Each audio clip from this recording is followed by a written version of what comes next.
Knowledge about Islam کے معزز ناظرین، السلام علیکم ورحمۃ اللہ وبرکاتہ۔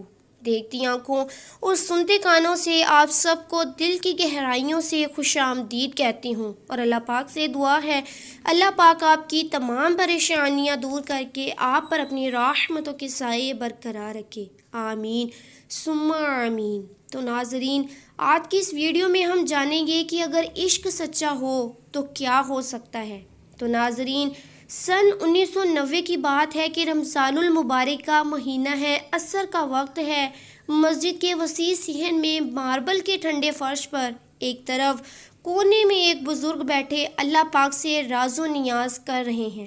انہیں کچھ خبر ہی نہیں کون مسجد میں آ رہا ہے، کون مسجد سے جا رہا ہے اور کون مسجد میں کیا کر رہا ہے۔ وہ بس خاموشی سے اپنے دونوں ہاتھ دعا کی صورت میں اٹھائے رب کریم سے سرگوشیاں کرنے میں مصروف ہیں۔ آج تیسرا روزہ ہو گیا، لیکن بزرگ کی کیفیت میں کوئی فرق نہ آیا۔ اذان ہوتی تو نماز کے لیے کھڑے ہو جاتے، نماز پڑھتے اور پھر اسی طرح دعا میں ہاتھ اٹھا کر اپنے خالق سے باتیں کرنے لگ جاتے۔ سحری میں جو کچھ مل جاتا شکر الحمدللہ پڑھ کر کھا لیتے، روزے کی نیت کر لیتے، اور اسی مسجد میں نماز مغرب دینا تو ان بزرگ کی ذمہ داری تھی۔ اللہ اللہ، کیا پرسوز، کیا خوش مزاج آواز تھی ان کی، کیا سوز تھا کہ سنتے جاؤ، بس سنتے جاؤ اور روتے جاؤ۔ آج بھی اذان مغرب دینے کے بعد وہ افطار کر کے نماز پڑھنے کے بعد اسی طرح معمول کے مطابق کونے میں جا کر بیٹھ گئے تو ہاتھ دعا کی صورت میں ہوا میں اٹھائے ہوئے تھے اور خود روتے جا رہے تھے، کہتے جا رہے تھے کہ اے اللہ، اتنی لمبی جدائی میرے پروردگار، یہ جدائی اب مجھ سے برداشت نہیں ہو رہی۔ یا اللہ، اے میرے پروردگار، یہ جدائی برداشت نہیں کر سکتا اب میں۔ اسی طرح روتے جاتے مستقل آنے جانے والے دیکھ کر گزر رہے ہیں۔ کبھی کوئی ہلکی سی نظر ڈال کر گزر جاتا تو کبھی کوئی کچھ سیکنڈ رک کر دیکھنے لگ جاتا اور ان کی دعا کی قبولیت کی دعا کرنے لگ جاتا۔ اتنی دیر میں عشاء کی نماز کا وقت ہو گیا، لوگ چوک در چوک نماز اور تراویح کے لیے جمع ہونا شروع ہو گئے۔ اسی وقت ایک خوش لباس شخص مسرور میں مسجد میں داخل ہوا، خوبصورت چہرہ، پینٹ کوٹ پہنا ہوا، ہاتھ میں بریک کیس اٹھائے، چہرے سے پریشانی جھلک رہی تھی۔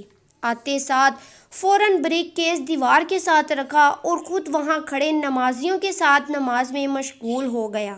نماز پڑھ کر دعا کے لیے ہاتھ اٹھائے، نہ جانے کتنی دیر تک دعا مانگتا رہا۔ کافی دیر کے بعد ہاتھ چہرے پر پھیر کر گھٹنوں پر زور دیتا اٹھنے ہی لگا تھا کہ ایک دم اس کی نگاہ کونے میں چپ چاپ بند آنکھوں کے ساتھ دعا کے لیے ہاتھ اٹھائے ان بزرگ پر جا پڑی۔ ان کے دل میں آیا، جانے کیا خیال ہے کہ ان بزرگ کے پاس جا کر دو زانوں ہو کر بیٹھ گیا۔ اس کے قریب جا کر بیٹھنے سے بھی ان بزرگ کے عمل میں کوئی فرق نہیں آیا، یوں لگتا تھا جیسے انہیں باہر کی دنیا سے کوئی غرض ہی نہ ہو۔ اس نوجوان نے آہستہ سے بابا جی کو متوجہ کرنا چاہا۔ بابا جی نے آنکھیں کھول کر دیکھا کہ بھلا اس وقت کون ان کے معاملات میں یوں مداخلت کر رہا ہے۔ آنکھیں کھولنے پر سامنے نوجوان کو بیٹھا پایا تو مسکرا کر سلام کیا، مصافحے کے لیے ہاتھ بڑھایا، جسے اس نوجوان نے بڑی گرم جوشی سے تھامنے کی۔ کیسے ہو برخوردار، کیا خدمت کر سکتا ہوں میں تمہاری؟ آپ کی؟ جی میرا نام ابراہیم ہے، میں ایک سلسلے میں بہت پریشان ہوں۔ پریشانی اتنی سخت ہے کہ راتوں کو نیند تک نہیں آتی۔ ابھی بس یہاں سے اٹھتے اٹھتے میرا دل خود بخود آپ کی جانب کھینچا چلا آیا کہ اللہ والے لگتے ہیں آپ سے دعا کیا کہہ دوں، شاید آپ کے اٹھے ہاتھوں کی علاج اللہ کریم اس مبارک ماہ میں رکھ لے۔ اتنا کہنے کے بعد وہ نوجوان خاموش ہو گیا اور ان بزرگ کی طرف پر امید نظروں سے دیکھنے لگا۔ دیکھو میرے بچے، میں خود بہت بڑا گنہگار بندہ ہوں، میری دعا واقعی قبول ہوگی یا نہیں یہ تو میں خود بھی نہیں جانتا۔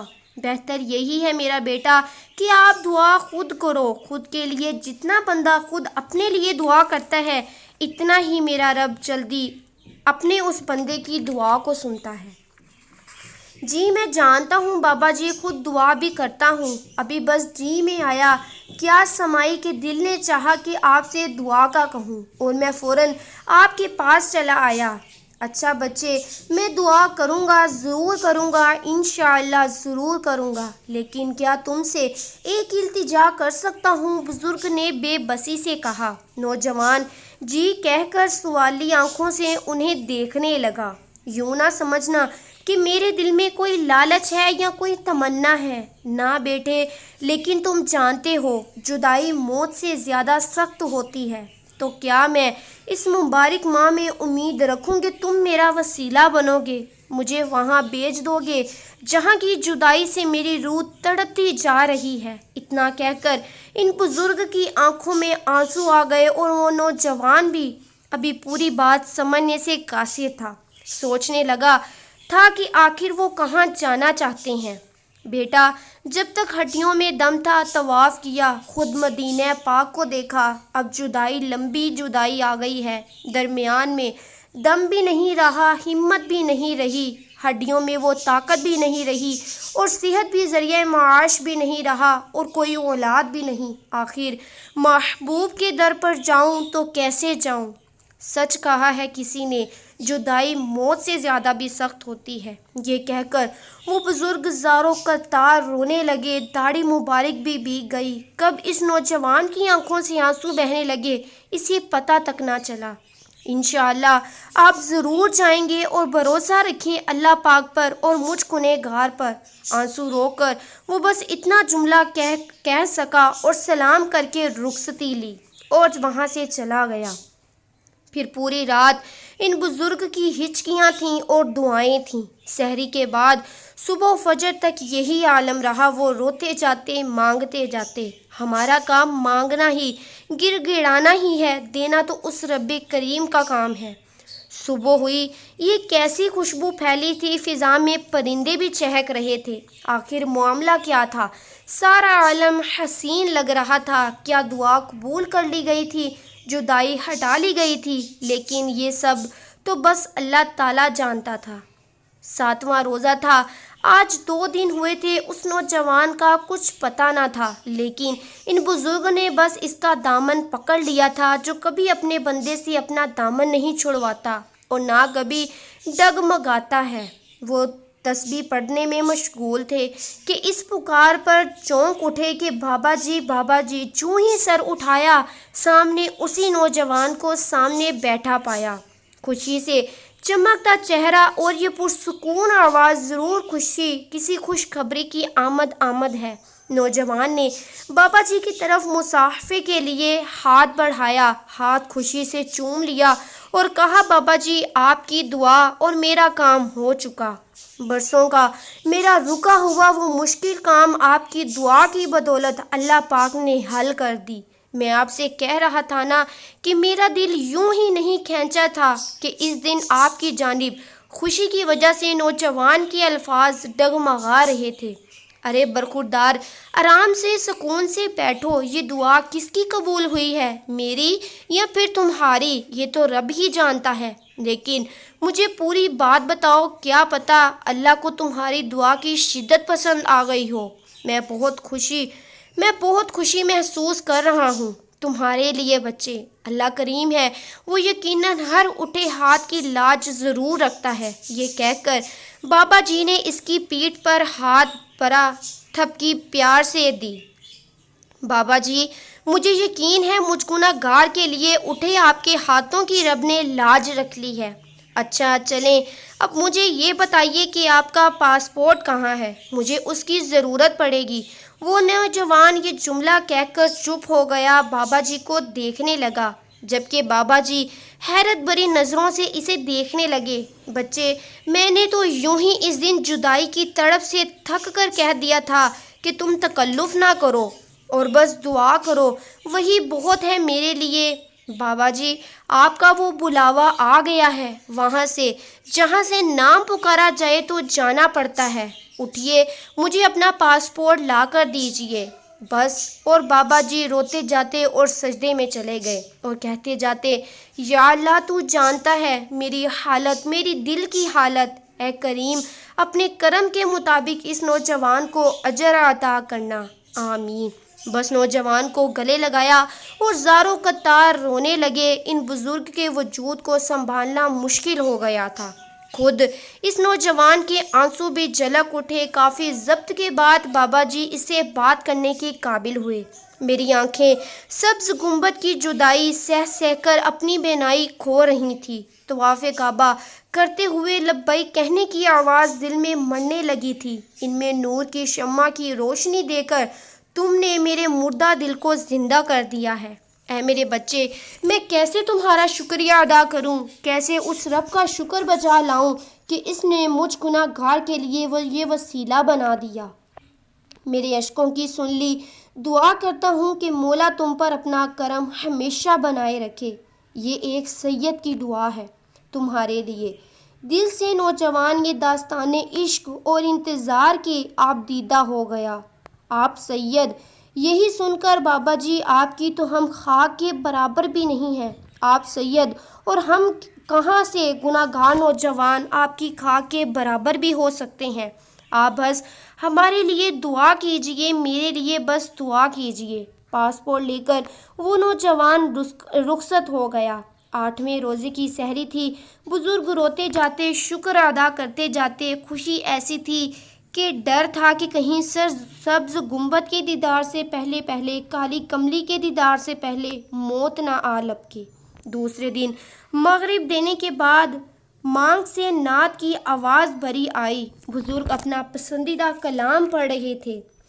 فاصلوں کو تکلف ہے ہم سے اگر، فاصلوں کو تکلف ہے ہم سے اگر، ہم بھی بے بس نہیں، بے سہارا نہیں، خود انہی کو پکاریں گے ہم دور سے، راستے میں اگر پاؤں تھک جائیں گے۔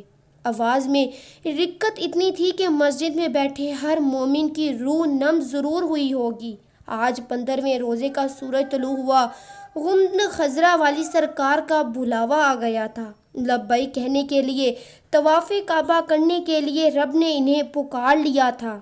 سو احرام باندھے وہ بزرگ اس نوجوان کے ساتھ روانہ ہو گئے۔ میرے آقا کا در ہوگا، بس نظر پیش میں مدینے چلا، میں مدینے چلا، یہ پکارتے ہوئے وہ بابا جی آنکھوں سے آنسو جاری۔ کیا نور کی برسات ہو رہی تھی۔ ان کے پیارے چہرے سے جدائی کے طویل سال مٹ رہے تھے۔ زبان اس نوجوان کے لیے ہر دم دعا کرتی جاتی اور اس نوجوان نے اپنا وعدہ اور اپنا عہد پورا کر لیا تھا۔ ان کے دل کی شدت دیکھتے ہوئے رب نے کیا وسیلہ بنایا۔ کیا شان ہے میرے سونے رب کی۔ وہ جب چاہتا ہے، جب کہتا ہے کن تو سب ہو جاتا ہے۔ مجھ سے بھی ہو جائے۔ جدائی کی تڑپ اور کملی والے کا عشق سچا تھا، سو ان کے لیے بھی رب نے معجزہ کر دیا۔ اس لیے قرآن پاک میں اللہ تعالیٰ نے فرمایا ہے نا، تم مجھ سے مانگو میں تمہاری دعا ضرور قبول کروں گا۔ تو ناظرین، دیکھا آپ نے کہ ان بزرگ کے سچے عشق نے ان کو ان کی منزل تک پہنچا ہی دیا۔ تو ناظرین، ہم اللہ پاک سے دعا کرتے ہیں کہ اللہ پاک ہمیں بھی ایسا عشق اور ایسی تڑپ نصیب فرمائے، آمین یا رب العالمین۔ تو ناظرین، ویڈیو کو صدقہ جاریہ کی نیت سے شیئر کیجئے۔ اگر آپ کو ہمارا آج کا یہ موضوع پسند آیا ہو تو ویڈیو کو لائک، شیئر اور سبسکرائب ضرور کیجئے اور کمنٹ باکس میں اپنی قیمتی رائے کا اظہار ضرور کیجئے اور بیل آئیکن کے بٹن کو دبانا مت بھولیے تاکہ ہماری ایسی ہر نیو انفارمیشن، ہر اسلامک ویڈیوز سب سے پہلے آپ تک پہنچتی رہیں۔ اگلی ویڈیو تک کے لیے اجازت دیجیے۔ اللہ پاک آپ سب کا نگہبان۔ خدا حافظ۔